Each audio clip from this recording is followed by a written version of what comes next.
There you go. The voice of Indiana County, WCCS, AM 1160 and 101.1 FM. He is Senator Joe Pittman joining us in the studio. Boy, Representative Struzzi last hour, Senator Pittman. It's a legislative day here. Yes, it is. I'm not sure if that's a good thing or bad thing for you. Well, I'll tell you what, yesterday was a good thing here in Indiana County, and you were involved, of course, very instrumental in bringing the Senate hearing to Blue Spruce Park. Having to do with rural broadband. I joked with Representative Struzzi that I was trying to watch it on a live stream, but I couldn't.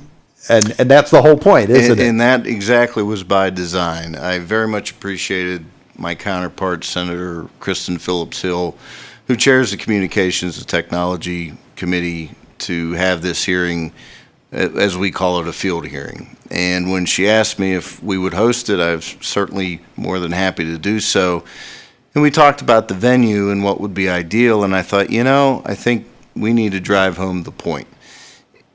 What I found kind of interesting is invariably when people are in meetings anymore, you always see them looking at their phone, checking things out, getting a little distracted.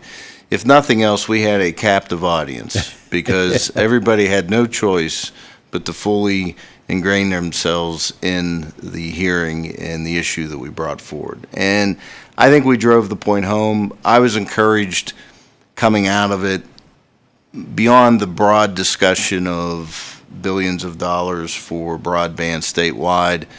What I liked getting out of it were a couple local initiatives, some low-hanging fruit that I think we can work hard to address in very short order. Yeah.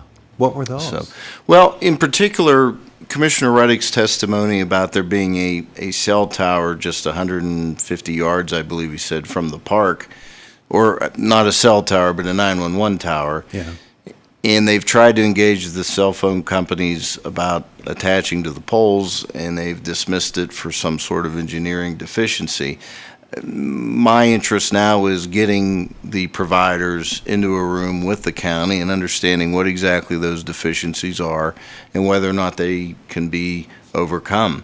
I think the reality is when we're looking at rural broadband, it's one thing to have it accessible, it's another thing to have it accessible in an affordable way. Yeah. And for better or worse, these telecom companies are going to look at these things through a business case lens. And we're going to have to come up with public-private partnership opportunities. So maybe in that case, there's a way to do a public-private partnership of some type.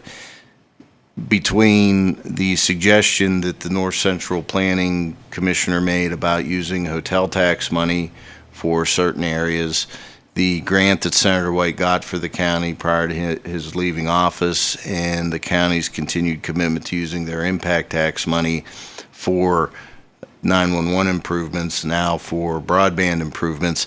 I think all of those could come together and give us a way to hone in on some concrete projects that we can move forward. We've studied, we've analyzed, we've had all kinds of talk about it, but I think we have to start building true examples of making progress, and it's going to be one step at a time. Is it going to, in the end, come down to a single solution that is going to address every area's needs? I can't imagine that it will. No, some of the discussion yesterday hit home to me in terms of the topography of Pennsylvania. The hills, the valleys, the geographic challenges that we have beyond our rural nature, to try to get a signal that is solid and sustainable. And so I don't think it's a one-size-fits-all. I think it's very clear we can't just rely on running fiber on poles and expecting to get every home and business in a rural area. We're going to have to look at the wireless technology that's out there and figure a way to piggyback off of that and off of the hardwire infrastructure that we already have. Yeah. When you were with us last month, said it's the new utility. Yes. Is broadband, and it needs to be treated in that way.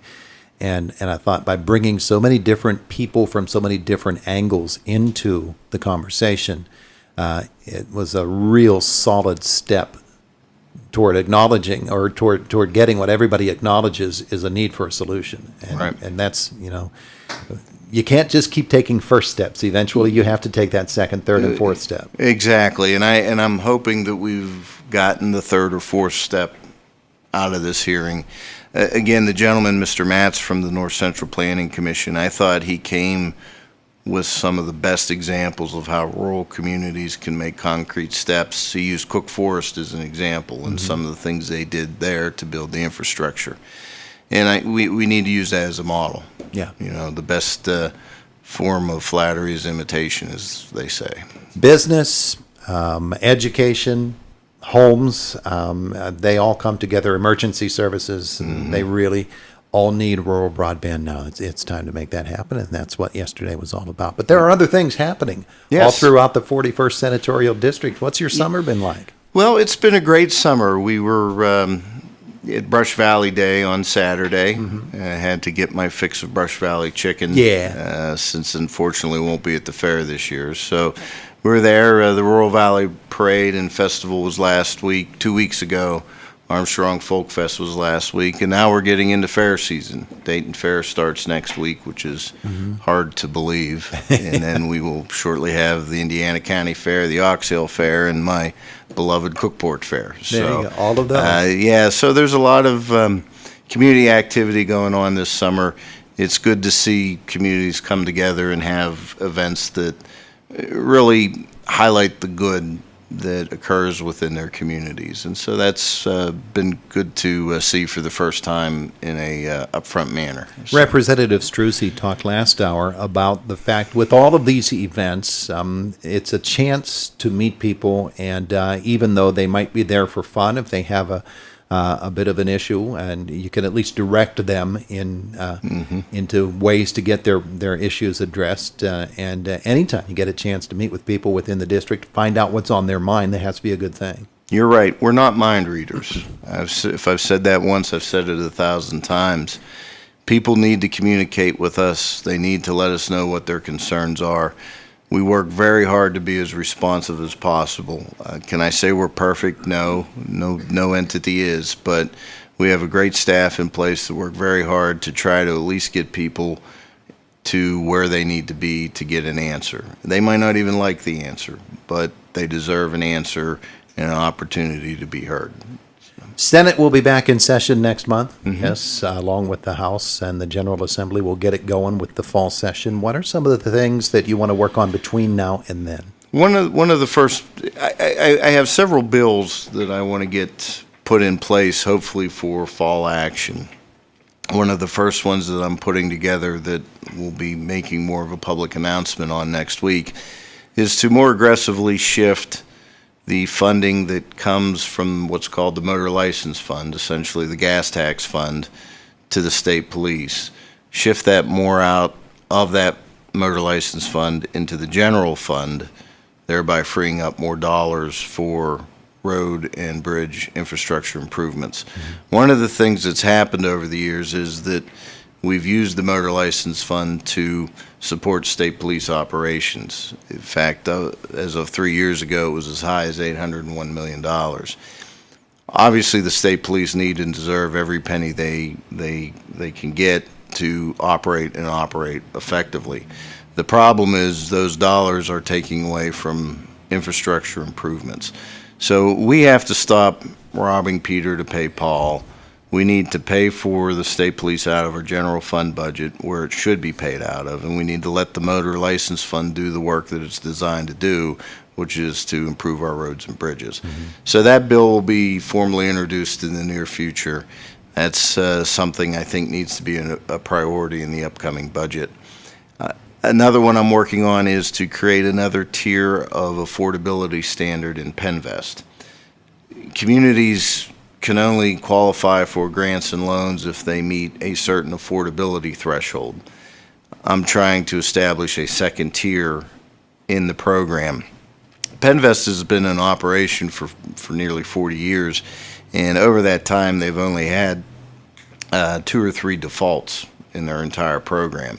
And so their revolving loan fund is very robust. They have a healthy revolving loan fund, but they're limited in how they can lend it.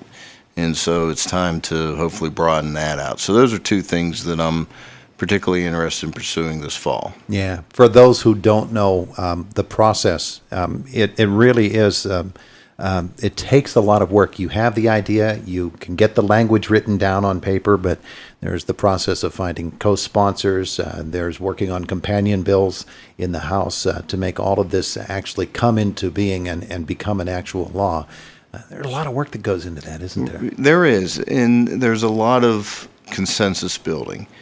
It's a simple mathematic formula, but we'll say it again and again. It takes 26 plus 102 plus 1 to make a law. Mm-hmm. And if you don't have the consensus on a piece of legislation, it doesn't become law. And for example, my legislation on the motor license fund, the reality is somebody's paying the bill. What it will do is it will cause increased burden on our general fund. Mm-hmm. But budgeting is a matter of priorities. And if you believe that public safety is a priority, and if you believe highway infrastructure is a priority, then we need to figure out a way to fund both and do it in an effective manner. Yeah, that's a defining priority, isn't it? Yeah. Yeah. Upcoming events around the district, other than those that you mentioned previously, the fairs and things of that nature. Yeah, the fairs, the Senior Expo, I heard Representative Struzzi mention that. That is an annual event that will continue. The Senior Expo in Armstrong County is August 28th, I believe. Similar to Jim, senatorpittman.com is my website, and we have a series of informational items on there about other events. So it's going to be a busy fall. I know I'm talking to a couple other committees about doing a few other field hearings on topics of interest. And I think it's very important. These field hearings, they take a lot of work, but to be able to bring legislators from other areas into your district, I think is very helpful because it gives them a much better perspective of what Pennsylvania is all about. Yeah. To get a sense of what rural communities face and how they survive. Helps to build that consensus you were talking about as well. Very good. Senator Joe Pittman, thanks for being with us this morning. Thank you, Todd. Appreciate it. It is the voice of Indiana County, WCCS, AM 1160 and 101.1 FM.